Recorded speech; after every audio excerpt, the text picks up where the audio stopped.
The human brain, arguably the most complex organ in the known universe, capable of processing billions of bits of information per second. It's the seat of all human intelligence, emotions, and creativity. Human ingenuity has driven remarkable progress across multiple fields. Space exploration took us to the moon and beyond, expanding our view of the universe. Medical advancements like vaccines and transplants have saved countless lives, while biotechnology, such as genetic engineering, transforms healthcare. Information technology revolutionized communication and computing. In military tech, innovations like drones and cybersecurity reshape modern warfare. Meanwhile, scientific discoveries across physics, chemistry, and biology deepen our understanding of the natural world. But what if we could unlock its full potential? For decades, the myth that we only use 10% of our brain has intrigued scientists and thinkers alike. But is it true? And if not, what does it really mean to unlock 100% of our brain? Let's find out. This video is brought to you by GM Studios. Don't forget to subscribe for more content and hit the notification bell to stay updated.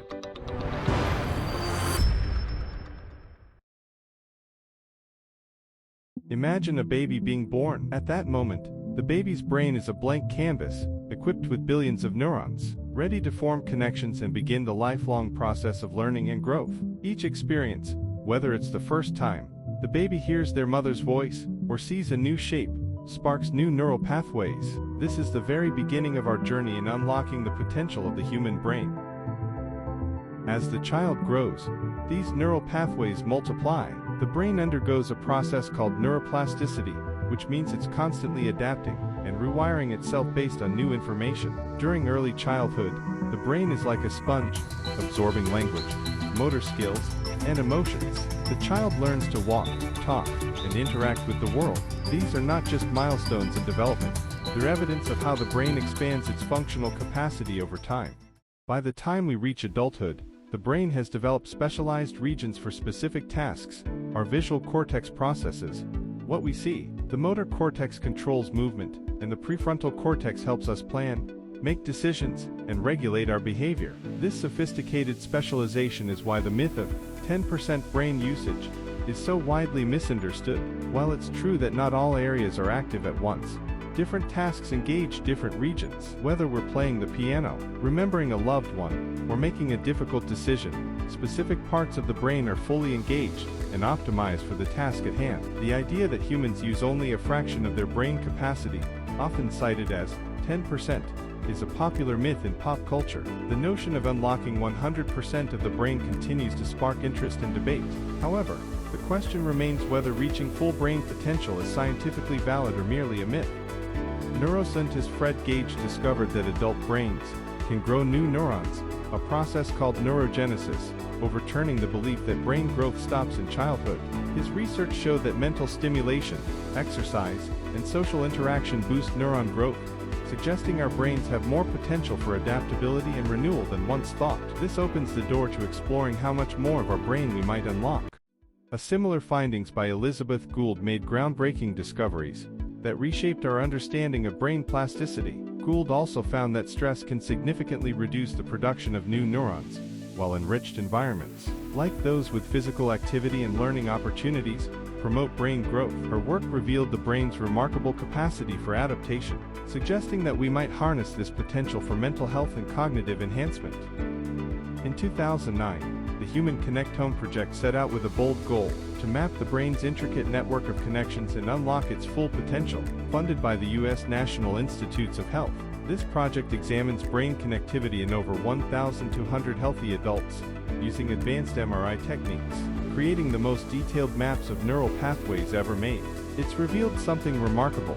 Each of us has a unique connectome, a neural fingerprint, that ties directly to our cognitive abilities, personality, and mental health. By understanding how brain regions collaborate in complex networks, the HCP sheds light on the brain's adaptability and suggests that we might tap into more of its potential. Could we someday reach that elusive 100% brain usage? This project brings us a step closer, paving the way for breakthroughs in personalized medicine and mental health care. Another groundbreaking research by Nobel laureates Eric Kandel and Susumu Tonegawa reveals that synaptic plasticity and neural pathways hint at a pathway towards superhuman abilities by potentially enhancing memory, learning speed, and cognitive agility beyond typical limits. If we understand and harness the brain's natural mechanisms, like strengthening specific circuits for memory storage, as shown in Tonegawa's work, or optimizing synaptic plasticity, as Kandel demonstrated, we could theoretically boost mental capabilities to extraordinary levels. This could mean rapid learning, near-perfect memory recall, or even heightened sensory perception and problem-solving skills, essentially allowing us to unlock mental abilities that seem superhuman by today's standards. Such advancements might one day make it possible to augment brain performance, pushing human abilities to the next level. Research from experts like Yakov Stern, Georgia Miller, and Alan Badley on cognitive reserve and working memory offers insight into expanding our brain's potential. Cognitive reserve, as studied by Stern, helps the brain resist age-related decline and is strengthened by mental and social engagement. Miller's concept of the magical number 7 and Badley's work on chunking reveal that while working memory can hold around 4 to 7 items, chunking techniques can enhance our capacity to process complex information. Together, these findings highlight strategies to boost mental resilience and adaptability. Additional research on the impact of food and lifestyle on brain health includes findings by Martha Claire Morris, who identified specific foods beneficial for brain health, including leafy greens, berries, nuts, whole grains, and fish. These foods are high in antioxidants, vitamins, and healthy fats, which help reduce inflammation and oxidative stress, both factors in cognitive age. Lisa Moskina's findings provide actionable insights into how lifestyle choices, particularly diet, can influence brain aging, offering guidance on dietary approaches to support cognitive health and prevent Alzheimer's.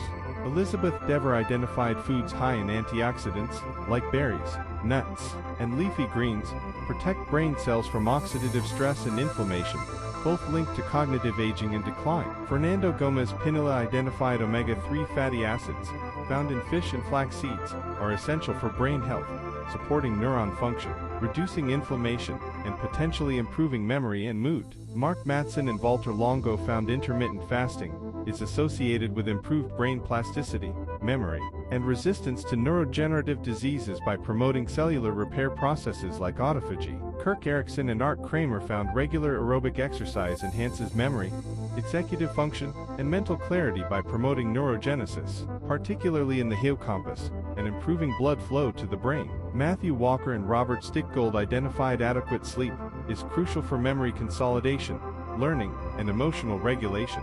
Studies show that consistent, high-quality sleep improves cognitive performance and supports overall brain health.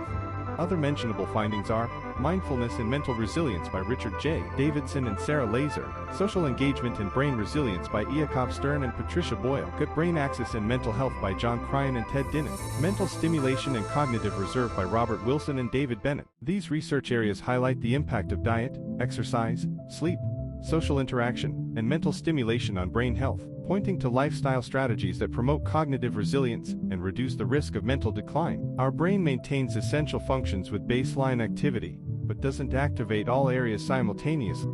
It engages specific regions based on tasks like speaking, solving problems, or processing sensory information, adjusting efficiently to our needs in real time.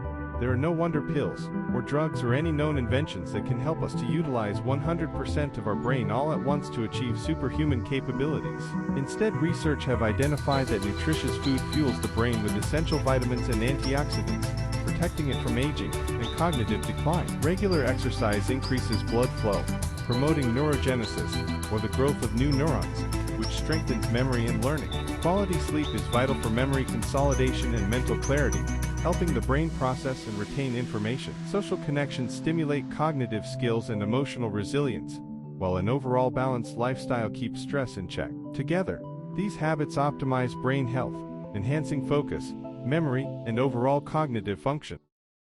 Despite research showing natural ways to enhance brain function, some controversial figures have repeatedly claimed to possess supernatural mind powers. While these claims captivate public curiosity, science has shown them to be based more on myth than reality. Uri Geller claimed to have telekinetic abilities, such as bending spoons and fixing broken watches, using the power of his mind. Nina Kulagina, a Russian woman who allegedly demonstrated telekinesis, moving objects without physical contact. Ted Serios claimed to produce images on photographic film using just his mind, a phenomenon he called thoughtography, and many others claiming mental abilities to perform feats often associated with telekinesis, telepathy, or other supernatural mind powers. Imagine if we could push the limits of our brain power beyond what we consider natural. From nootropics to brain-computer interfaces, science and technology are revealing new ways to enhance cognition. Let's explore what we know so far, and what might be possible in the near future. Nootropics, sometimes called smart drugs, are one of the most accessible methods for cognitive enhancement right now. These are substances that can improve brain function, specifically focusing on memory, alertness, and motivation. Caffeine is the most familiar nootropic. It's a stimulant that boosts focus and reduces mental fatigue. But there's more out there. Take L-theanine, which is found in tea. It promotes relaxation without drowsiness, and when combined with caffeine, it enhances focus even further. Then there's modafinil, which is used medically for sleep disorders, but is increasingly popular as a cognitive enhancer because it improves alertness and executive function. Racetams, another category, are known for enhancing memory and learning, though they're still being studied for safety and efficacy. These substances work by adjusting neurotransmitters in the brain, which could support better focus, faster processing, and even creativity.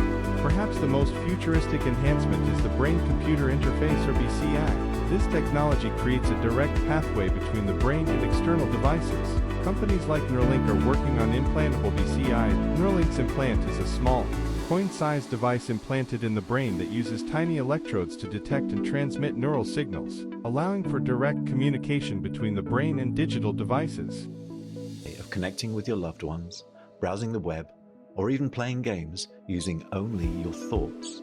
We think probably in about 6 months we should be able to have our first Neuralink in a human. Computers, or even enhance cognitive abilities by offloading complex tasks to a machine. The applications are remarkable.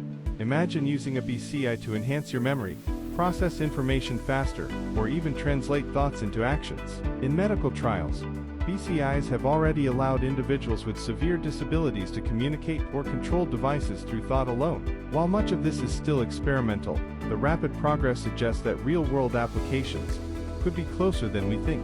Gene editing is another area stirring up excitement and a bit of caution. Technologies like CRISPR-Cas9 have made it possible to edit genes in living organisms. Researchers are exploring genes linked to cognitive functions, like BDNF, brain-derived neurotrophic factor, which plays a crucial role in memory and neural growth. By modifying or enhancing certain genes, scientists may one day increase brain plasticity or enhance memory retention. It's important to note that gene editing for cognitive enhancement raises ethical concerns, and we're far from applying this in humans for non-medical reasons. Still, understanding the genes that affect intelligence, memory, and learning opens the door to genetic strategies that could one day support or amplify cognitive functions.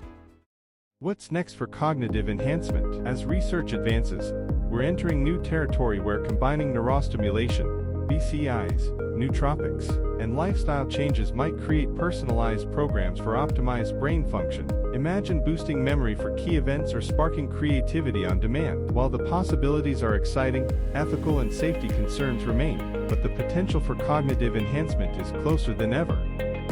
The human brain is an incredible organ, capable of more than we often realize. The myth of 10% usage has been dispelled, but that doesn't mean we can't improve how we use our brain. From brain training to futuristic technologies, we're only beginning to scratch the surface of human potential. So instead of seeking to unlock 100% of our brain, let's focus on nourishing it, growing it, and using it more effectively. Thanks for watching. If you enjoyed the video, please consider clicking the like button, subscribing, and turning on notifications so you don't miss any future content. Cannabis is now legal in several countries, with Canada leading the charge. But with increased accessibility comes a new wave of addiction. What does this mean for people around the world? In our next upcoming video we will dive into the complex reality of cannabis legalization and addiction. Stay tuned.